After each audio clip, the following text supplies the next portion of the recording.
This country was founded on compromise. I couldn't go through the front door at this country's founding. And, if we were really thinking about ideal positions, we wouldn't have a union. Welcome back to Harvard. That was President Obama being somewhat philosophical this afternoon. Democratic Congressman Peter Welch of Vermont circulating a letter on Capitol Hill addressed to Speaker Pelosi. It reads in part, quote, "We oppose exceeding the Republican demands to extend the Bush tax cuts to millionaires and billionaires. It is fiscally irresponsible. It's grossly unfair. The president should not back down, nor should we." Congressman Welch joins us right now.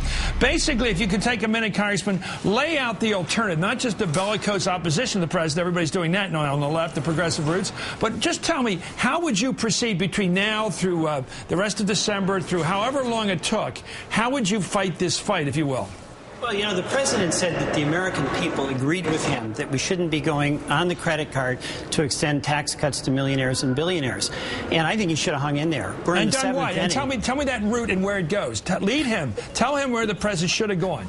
Well, first of all, I think he's got the bully pulpit, and he ultimately has the veto pen. He's got a lot of power. And what he's dealing with, and I have a lot of sympathy on this, is an intractable Senate Republican leadership that will not cooperate. And the two things that are a problem here, and this is why I think down the road this leads to much more difficulty for us, is one, $1 trillion deeper hole on our deficit. And yeah, I know, Congressman, I only got a little time. I want you to tell me what he should do. If you don't cut a deal with the Republicans, the taxes go up for everybody this January 1st. Are you willing to accept that? Because the Republicans are not going to give you 60 votes to do it your way in the Senate, as you point out. He says no. We got 53 votes in the Senate, and the president has to say no to them and engage the American people. Here's the bottom line. If the American people know that the choice is between the Republican position to hold unemployment benefits hostage and the middle-class tax cuts for 98% of the people hostage, or the president's position, they're going to come down, I believe, on the side of the president. And will that then be expressed by them against senators who are holding out with the filibuster? The president's got to have, as I think all of us have to have, ultimately some confidence that the American people are going to know what's good for them. $1 trillion added onto the debt is not good for them. This is the political trap that the Republicans have been so successful in setting before. Okay, so you believe that the average the majority of the American people out there would support not getting their tax cuts because the president comes out and says the reason you're not getting your tax cuts or you're actually going to get a tax increase is because they're trying to fight for the rich. And you think they would buy that?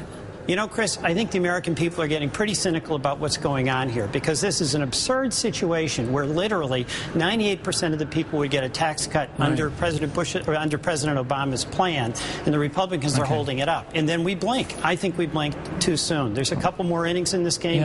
We should keep pitching. I think he wants to use those innings to get Don't Ask, Don't Tell through, to get the New START nuclear treaty through. And if he does go a couple more innings, as you suggest, I'm just making his case, right through Christmas, nothing gets done. Republicans get control of the House next year. Nothing's going to get done on Don't Ask, Don't Tell, and they're going to completely cream you guys. And that's absolutely the position that they've used, and they've done a stick-up time and again. Well, let me just finish and make one last point. This is the political trap that they've set.